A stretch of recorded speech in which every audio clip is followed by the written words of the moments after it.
Hi, I'm Owen Canfield with the Oklahoman, joined today by 4th District Congressman Tom Cole, who is in town for a few days. There's a bit of a break in Washington. Tom, thank you for being here today. Hey, great to be with you. You know, we thought while we had you in town, we'd talk about some of the things that have been bubbling up nationally. But before we do, I want to just ask you, whenever you're out amongst the people, so to speak, in your home and you have town halls and things, you get a lot of interesting feedback. And I'm wondering what people are most interested in talking about.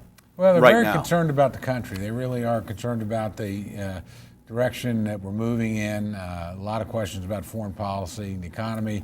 And that now has a state undertone, too, that it did not have a couple of years ago or even a year ago. I mean, oil prices really do impact the district that I represent. They impact the state, obviously. Sure. Commodity prices in the rural areas are down, too. So a lot of concern about the future of the economy. And then probably the presidential race. I mean, endless questions about that. What do you think? Or suggestions about who it should be. And then just a genuine frustration that more isn't getting done in Washington, D.C., although when you probe that, you know, the things they want done are things that would be unlikely that President Obama would sign. Well, you beat me to the punch there. You've talked to that about that with us in the past, that the House especially has accomplished moved a fair number of bills forward. And then when you have a president from the other side of the aisle who doesn't agree, they get vetoed. And what ends up, the message comes back, nothing's getting done. Yeah, and it's frustrating. You know, we put Keystone on the president's desk, he vetoed that. We put the repeal of Obamacare on the president's desk, he vetoed that. We put what's called Waters of the U.S., which is an EPA regulatory overreach, on his desk, he vetoed that. We put a prohibition of any funding to Planned Parenthood, he vetoed that. So obviously the problem isn't the Congress. If you're moving that to the desk, you got to have somebody that'll sign it, as opposed to somebody that will veto it and could sustain that veto. Sure. You talked about the presidential race. We have the convention, the Republican convention, coming up in July in Cleveland. And all eyes are going to be on Cleveland, of course, because the debate is whether Donald Trump, the front runner, can get to 1237, the number of delegates he needs to become the nominee. It appears that may not happen. In fact, very well may not happen, which opens the door to any who knows what. And I wanted to ask you what you think.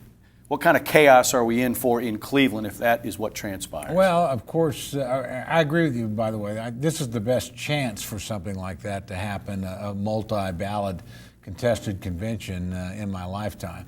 I think Trump has to win it before he gets there. I think it will be very tough because while he might have a certain number of delegate votes, the delegates themselves are only obligated to vote for him the first time. And a lot of those people will actually have allegiances to other candidates. I think, for instance, Ted Cruz, who carried the state, will probably have more delegates in the Oklahoma delegation than he has votes on the very first round.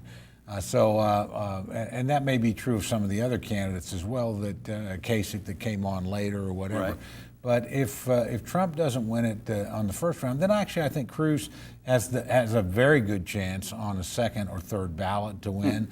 Now, if he weren't to nail it down in those two, then I think the door really is open. And at that point, you don't know who would emerge. It really is up to the delegates. I think the important thing right now for Republicans is to, number one, make sure that all the voters understand the process is fair, that people are actually doing what they were supposed to do, that their votes as expressed in the primaries will be reflected in that first round. But that's the way the rules are set up. If you don't win it in the primaries, then it really becomes the delegates' decision. How tough a sell is that for Republicans? Because Donald Trump has been out there saying, hey, the people want me. I'm their guy. If the people the want numbers, you. No, I'm just saying the numbers don't necessarily, he's getting 37, 38 of Republican voters. He hadn't carried 50% yet. But he's making the point that, hey, listen, there's going to be trouble. I can't be held accountable for what might happen. This is one of those cases where if you compare yourself to Ronald Reagan, you ought to act like Ronald Reagan. In 1968, first time Reagan ran for president, he actually got more votes in the primary than Richard Nixon. Now, that's because California, there were very few primaries. And, well, you never heard him complain about that. And in 1976, when he contested Gerald Ford and came within 100 votes, that's when he got up and gave the great shining city on a hill speech to try and unify the party and project a hopeful vision for the future. So if you care about the Republican Party, you play hard by the rules. You got the delegates that you won, But after that, if you can't put it across the line, and that's what happened with Ronald Reagan. He got the delegates he won. He tried everything he could leading into that convention and at the convention, announcing a vice presidential pick, feeling one. But in the end, he didn't make the sale, and he accepted the outcome and the result. We didn't win the election, but President Ford ran competitively, and it actually opened the door for Ronald Reagan 4 years later because people remembered, hey, here's a guy that plays hard but plays by the rules and is a team player and accepts the outcome. I think it's really critical for Trump to do that, although I do also think that once we get through this process, and we will end up with a nominee, nobody unifies Republicans like Hillary Clinton. And I don't think that people are going to stay home or not vote because whoever comes out of that convention is going to get a lot of support. Republicans will tend to rally together. The real question is, can you reach beyond that and get us conservatives that aren't necessarily aligned with us in a partisan sense? What about the idea, that we talked before he came on here about Paul Ryan, the speaker? There's been some talk about, bringing his name into the mix if Trump is not able to win the majority. Everybody, how likely is that? Well, I think he'd be one of the names that comes up. Now, everybody talks about this, but Paul Ryan, who's in the uncomfortable position of having to actually preside in the convention. As speaker, he presides. So, as he said, he's going to be as neutral as Switzerland, and he has been. And I think, again, I still think, Trump is, if he gets it, he'll win it. Nobody's going to take it away from him. If he didn't get it on the first ballot, then I think Cruz would have the next best chance. And if that doesn't happen, there'll be a pretty serious debate. And there'll be a lot of names, including maybe some of the people. Kasich would still be in it at that point. Maybe a person that dropped out early, like a Rick Perry. I could see Texans gathering and conservatives gathering around him. So I think it would be, I've heard Condoleezza Rice. I mean, you hear all kinds of names. But it would be the responsibility of those delegates to make that decision because the Republican primary voters had failed to achieve the goal. How many conventions will this be for you? You've been in any number of positions. Since '76. Wow. The first one, I was a college kid volunteering there and just went up for a day and got a gallery pass, so I didn't see a lot of stuff. But beginning as executive director, the state party in 1980 cycle, I've been to every one in one capacity or another. So it's exciting, but I've never seen anything like this leading into it, and there hadn't been anything remotely like this in the Republican side since '48, maybe '52. Yeah. Switching gears just a little bit, one last topic I want to talk about is Merrick Garland. President Obama's nominated to the Supreme Court. Republicans, I realize this is not a House issue, it's a Senate issue, but it's a Republican issue. Yeah. The Republicans in the Senate have said, thank you, but we're not going to even consider him until after the election. Do you agree with that move? And what is the potential downside for Republicans making that stance? I do agree with that move. Look, this vote will move the Supreme Court either keep it as it is or move it dramatically to the left. And with all due respect, we know what the Democrats would do. They've already changed the rules on judges below the Supreme Court. We have any number of them having been quoted, including the vice president in the past. Well, in election year, we shouldn't be doing this. So for them to be crying foul when they actually threatened to do it in '92 and then again in 2006, 7, and 8, and for this president who tried to filibuster Samuel Alito's nomination to complain, it strikes me as hypocritical. Look, I think being honest and saying the stakes here are too high.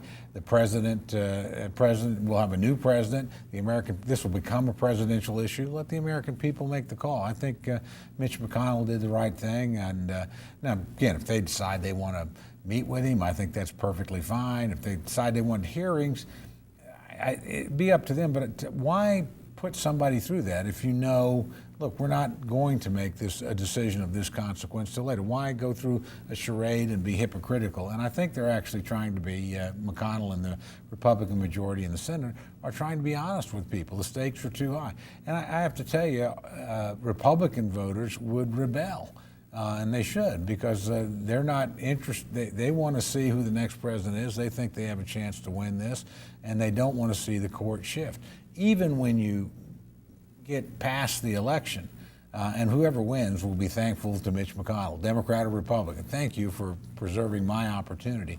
the next president would be well advised to try and find a more consensus choice because there'll still be a substantial number of Democratic or Republican senators who can still delay and beat filibusters and cause a lot of problems. So you'd like one of your initial moves as a new president to be something that people on both sides looked at and said, you know, that's pretty fair.